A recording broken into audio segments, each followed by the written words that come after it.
તો દ્વારકાના અરબી સમુદ્રમાં ભારે કરંટ જોવા મળ્યો છે। ગોમતી નદીમાં 15 થી 20 ફૂટ ઊંચા મોજા ઉછળ્યા।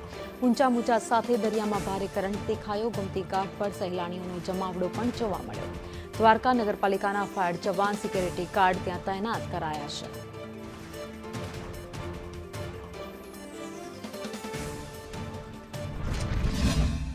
હવામાન વિભાગની આગાહીને લઈને જે 27 તારીખ સુધી જે વાવાઝોડાની અસર હોય તો ક્યાંક ને ક્યાંક હું યાત્રાધામ દ્વારકાના અરબી સમુદ્ર આવેલો છે ને ખાસ કરીને ગોમતી ઘાટ છે। આપ જોઈ શકો છો મારી પાછળના દ્રશ્યો કે સંદેશ ન્યૂઝની ટીમ ગ્રાઉન્ડ ઝીરો રિપોર્ટ ઉપરથી પહોંચી છે ને આપ જોઈ શકો છો આ ઊંચા મોજા ગોમતી ઘાટમાં ઉછળી રહ્યા છે।